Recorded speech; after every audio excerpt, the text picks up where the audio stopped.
अस्सलाम वालेकुम जी। आप देख रहे हैं क्रिकेट लूज टॉक में हूं वकास अब्बासी और हमेशा की तरह इंग्लैंड से हमारे साथ मौजूद हैं आदिल अब्बासी साहब। पीएसएल 8 अपने इख्तिताम को पहुंचा। What a match. तो उसकी समरी क्या हुआ क्या नहीं हुआ वो बाद में जाऊंगा। पहले चलते हैं आदिल भाई के पास। अस्सलाम वालेकुम आदिल भाई। वालेकुम अस्सलाम।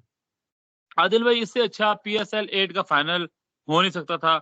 एक तो टॉप टू टीमें जिन्होंने ग्रुप मैचेस में टॉप टू जो मतलब जो टॉप टू पे थी, मुल्तान सुल्तान और लाहौर कलंदर, वही फाइनल पहुंची। और इससे बड़ा मुकाबला शायद नहीं हो सकता था। लाहौर के जो शायकीन थे, जो वहां स्टेडियम मौजूद थे, आई थिंक उनका पैसा वसूल हुआ। क्या कहेंगे इस बारे में आप? देखें जी, बड़ा ही जबरदस्त मैच हुआ।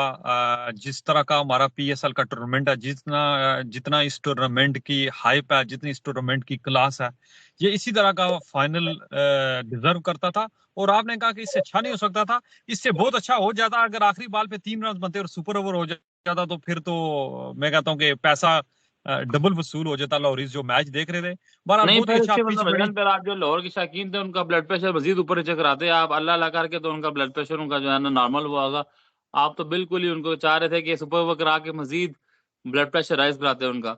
आधे लोग और बेहोश होते हैं, आपने आधे लोग जो है। समरी की बात की। समरी जो जिस तरह का आगाज था पीएसएल का, इसी मुल्तान क्रिकेट स्टेडियम में था। मुल्तान और लाहौर का मैच था। आखिरी ओवर में इसी तरह 14 रन रह गए थे।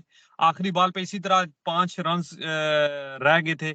इसी तरह खुशदिल शाह फेस कर रहे थे, इसी तरह जमान खान बॉलिंग कर रहे थे और आखिरी बॉल पे चौका लगा था और 1 रन से लाहौर जीता था। और इसी तरह लाहौर ने आउट करके कम किया था। तो कार्बन कॉपी थी जो पहला मैच था। जितना जबरदस्त आगाज था, इतना ही जबरदस्त इख्तिताम हुआ। और मैं जरूर यहाँ पे, आल्दो शाहीन अफरीदी ने बड़ा कलीदी किरदार अदा किया बैटिंग बॉलिंग में, लेकिन जमान खान ने ये पांचवी दफा कि चौथी दफा इस टारगेट को आखिरी ओवर में 14 रन से कम को डिफेंड किया। और नहीं ये तो यकीनन उनको क्रेडिट जाता है। नहीं, ये तो बहुत अच्छा, आपने अच्छी बात की। थोड़ा सा बता दूं देखने वालों को कि लाहौर कलंदर ने पहले बैटिंग करते हुए 200 रन बनाए और 199 रन बना सके मुल्तान सुल्तान। और एक टाइम पे लग रहा था, आप और मैं बात भी कर रहे थे, जब ऊपर नीचे इनके 3 आउट हो गए, हमें लगा था यार 160-70 बना लें, शायद मैच फंस जाएगा। लेकिन उसके बाद क्या शानदार कैमियो खेला शहनशाह अफरीदी ने और अब्दुल्ला शफीक की 50 उसकी मदद से। और शुरू में जिस तरह शहनशाह अफरीदी के 2 ओवर्स गए, 2 ओवर्स में उन्होंने 34 रन दिए, लग ही रहा था यार कि बड़े ऑफ लग रहे हैं। लेकिन बड़ा कम बैक, उन्होंने भी जबरदस्त कम बैक किया और वापसी में आकर 4 आउट किए। और आई थिंक उनका जो कवर था उसकी तरफ से भी बड़ा क्रुशल था। ओवरऑल अगर आप देखा जाए तो मुझे खुशी इस बात की है जी कि अगर जो टॉप बॉलर है वो बने अब्बास अफरीदी, एक young bowler. Best player of the tournament जो है वो सानुल्लाह बने, अगेन एक यंग प्लेयर। और मोहम्मद रिजवान, उनका तो क्या कहना, वो तो हमेशा से आई थिंक T20 के बादशाह बन चुके हैं। बहुत क्रिटिसाइज होता है उन पे कि स्लो खेलते हैं, लेकिन आई थिंक आप वर्ल्ड कप ले लें, आप पाकिस्तान की सीरीज ले लें, जिस टूर्नामेंट में खेलते हैं वहां पे हमेशा टॉप परफॉर्मर रहते हैं। तो आई थिंक पीएसएल पे चांद चार लगे हैं आज इस मैच से। और अच्छी बात यह देखें है कि हमें कुछ बिल्कुल, अच्छे बैट्समैन देखने को मिले हैं। बिल्कुल इसी तरह। और बेस्ट बॉलर भी का जो अवार्ड मिला सानुल्लाह को मिला, और प्लेयर ऑफ द टूर्नामेंट का भी सानुल्लाह। ये सानुल्लाह पहले बॉलर हैं। इससे पहले बैट्समैनों को प्लेयर ऑफ द टूर्नामेंट मिलता रहा, उसको पहले बॉलर हैं। और इसमें कोई शक नहीं, आज थोड़े से प्रेशर में नजर आए, क्योंकि यंग है, पहला उनका पीएसएल था, फाइनल था। थोड़ा सा एक ओवर में वेवर्ड हुए, 24 रन दे दिए, वाइड्स काफी कराई, थोड़े वेवर्ड हुए। लेकिन बहुत ही जबरदस्त प्रोस्पेक्ट है पाकिस्तान के लिए। अब्बास अफरीदी जिस तरह की आज उन्होंने हिटिंग की, बिल्कुल उमर गुल के भतीजे भी हैं और उमर गुल की याद ताजा करती कई दफा वो भी आके। मुझे अभी भी याद है, साउथ अफ्रीका के खिलाफ वर्ल्ड कप T20 में बांग्लादेश में मैच था, तो बिल्कुल मैच पाकिस्तान के 7 आउट हो गए थे और स्कोर काफी था, तो उन्होंने आके उमर अकमल के साथ हिटिंग मैच करके वो मैच जितवाया था। तो और बिल्कुल मैच बना दिया था। उनको गुल डोजर का खिताब मिला था उस मैच में। बिल्कुल इसी तरह। तो और मैं सबसे पहले, और आप ये मैं जरूर करूंगा कि आज की जो पिच थी, 200 रन, बड़े अच्छे स्कोर थे। और लेकिन बैट्समैनों को ये पिंडी की पिच की तरह नहीं था कि 200 रन बिल्कुल फ्री में आप दे देते थे। यहाँ पे बॉलर्स भी की बॉलिंग को भी सपोर्ट हो रहा था, और जो बैट्समैन रन कर रहे थे वो उनको मेहनत करनी पड़ रही थी। तो इस तरह की पिचेस होनी चाहिए। जितने भी प्ले ऑफ में पिचेस मैच हुए हैं बड़े जबरदस्त हुए हैं। कुछ रिवर्स स्विंग भी थोड़ी देखी, सो तो बॉलर्स का भी ख्याल रखना चाहिए, थोड़ा उनके लिए भी स्पोर्टिव पिचेस बनानी चाहिए। लेकिन ओवरऑल जिस तरह मैं आपने जमान के बारे में आप भी जिक्र कर दें, ये चार दफा इन्होंने 2 सीजन में उनको इस पोजीशन में डाला गया जब हारिस राउफ को 22 रन पड़ गए, और उन्होंने आज फिर डिफेंड किया, और ये 4 दफा 14 रन से कम के टारगेट वो डिफेंड कर चुके हैं। और जब भी उन पे ये जिम्मेदारी पड़ी, उन्होंने मैच को जितवाया। नहीं नहीं, और सबसे अच्छी बात मुझे इस टूर्नामेंट की लगी जो पिछले 7 सालों में मिसिंग थी, वो ये थी कि हमें बहुत अच्छे बैट्समैन देखने को मिले। मिर्जा बेग मिले हमें देखने को, हमें साइम अयूब मिले, हमें उस्मान खान नजर आए, हारिस ने दोबारा प्रूव किया कि वो अच्छे बैट्समैन है। आप इरफान खान न्याजी की बात कर लें मिडिल ऑर्डर में, वो बहुत अच्छा खेले। तो अच्छी बात यह है कि हमें कुछ अच्छे प्रोस्पेक्टिव बैट्समैन, आजम खान ने दोबारा प्रूव किया कि भाई वो एक मिडिल ऑर्डर के कामयाब बैट्समैन बन सकते हैं। इवन आप हसीबुल्ला की एग्जाम्पल लेना, हम काफी अर्से से बात कर रहे थे यार कि कोई अच्छे विकेट कीपर्स नहीं आ रहे, लेकिन अभी आप इस टूर्नामेंट में देख लें, रिजवान तो ऑब्वियसली नेशनल टीम में है ही है, लेकिन उसके अलावा आजम खान, हारिस और हसीबुल्ला के तौर पे हमें 3 अच्छे विकेट कीपर बैट्समैन नजर आए।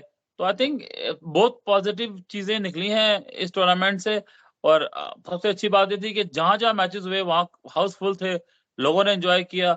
और जो ट्रिब्यूट क्या कहते हैं कि पीएसएल को इस मैच से अच्छा मिल सकता था, आपने कहा कि जहां से हमने आगाज किया वहीं इख्ताम किया। आगाज भी हमारा 1 रन से हम मैच जीते थे लाहौर वाले, और इख्ताम भी उन्होंने 1 रन से किया और ट्रॉफी अपने नाम की। और शहनशाह अफरीदी के लिए बहुत बड़ी एजाज की बात है जी कि 2 साल 1 साल पहले 7 साल से वो पीएसएल के लाहौर के अंदर के साथ हैं। पिछले साल उन्हें कप्तानी मिली, साथ जीते, इस बार रिफर जीते, तो ये उनके लिए एजाज की बात है। अगले किसी दिन हम बैठ के मैं आप चाहूंगा कि आपसे बात करूं कि जो भी अच्छे प्रोस्पेक्ट हमें नजर आए हैं, खासकर बैट्समैन, उनके बारे में बात की जाए। जी जी बिल्कुल इसी तरह। और शाहिन अफरीदी ने आज जो हिटिंग की है, और हमने पहले भी बात की थी कि उन्होंने अपनी हिटिंग को बड़ा इंप्रूव किया, और पहले उन्होंने 50 भी बनाई थी, और आज भी जो उन्होंने 44 रन बनाए, आप उसमें देखेंगे कि वो पक्की क्लीन हिटिंग की है, उसमें कोई इस तरह स्लॉगिंग का आंसर नहीं था, जो एक बड़ा अच्छा साइन है पाकिस्तान के लिए। लेकिन एक चीज का मुझे डर है, जिस तरह इरफान पठान थे, बहुत ज्यादा अगर इन्होंने बॉलिंग पे बैटिंग पे फोकस कर ली तो शायद इनका जो बॉलिंग है जिससे वो जाने जाते हैं वो डैमेज ना हो जाए। नहीं, आई लेकिन उम्मीद थिंक है कि इरफान का मसला भजन ये था थोड़ा सा कि इरफान की बॉलिंग जब रह गई थी उसके बाद उन्होंने बैटिंग फोकस की थी। और हमने पहले भी बात की है कि जो आपके 7वें 8वें 9वें 10वें नंबर बैट्समैन है, खास मॉडर्न क्रिकेट में, उनको इतनी बैटिंग आनी चाहिए, खासतौर पर T20 फॉर्मेट में। आपको याद होगा एक टाइम पे वसीम अकरम थे हमारे पास, वसीम अकरम की जो बैटिंग थी, सॉरी बॉलिंग थी, वो तो वर्ल्ड क्लास आदमी जानती है वो। लेकिन आपको याद होगा उन्होंने 250 रन किए हुए टेस्ट मैच में, तो बैट है बड़े। और आपको 92 का वर्ल्ड कप याद होगा, आपको सेमीफाइनल याद होगा, आपको फाइनल याद होगा कि नीचे आके बड़े उन्होंने हैंडी रन किए थे उन्होंने। तो बिल्कुल होना इसी चाहिए तरह। ऐसा और बैट्समैन। बिल्कुल और ये उसी तरफ गामजन है, और उम्मीद है कि इनकी बॉलिंग के साथ साथ बैटिंग भी, जिस तरह की अभी बैटिंग कर रहे हैं, बड़ी अच्छी कर रहे हैं, और उम्मीद है कि ये इसी तरह और रहेगी। आई थिंक कुछ कुछ कुछ प्लेयर्स में नेचुरल टैलेंट होता है, इनके लग रहा है कि नेचुरली इनमें है वो बैटिंग का थोड़ा सा ना टैलेंट है इनके अंदर, तो बस उसी को थोड़ा सा संवारे। लेकिन आपकी बात ठीक है कि मेन फोकस इनका ये होना चाहिए कि मेन बॉलर, क्योंकि हमारे इस टाइम तीनों फॉर्मेट्स के ये एक वाहिद आई थिंक बॉलर हैं इस टाइम पे जो तीनों फॉर्मेट खेल रहे हैं, और तीनों फॉर्मेट में इक्वली गुड है। ये नहीं कि साहब हारिस रऊफ की बात करें T20 में अच्छे हैं, बाकी फॉर्मेट में तो अच्छे नहीं है। ये वाहिद बॉलर है हमारे पास जो तीनों फॉर्मेट में खेल रहे हैं। एनीवेज जी, बहुत जबरदस्त रहा, किसी दिन बैठेंगे, बात करेंगे, जो प्लेयर्स ऊपर के सामने हैं उनके बारे में बात करेंगे, आगे अफगानिस्तान की सीरीज भी आ रही है उसके बारे में बात करेंगे। जिंदगी रही फिर होगी मुलाकात, अब रखिए ख्याल। अल्लाह हाफिज जी। अल्लाह हाफिज।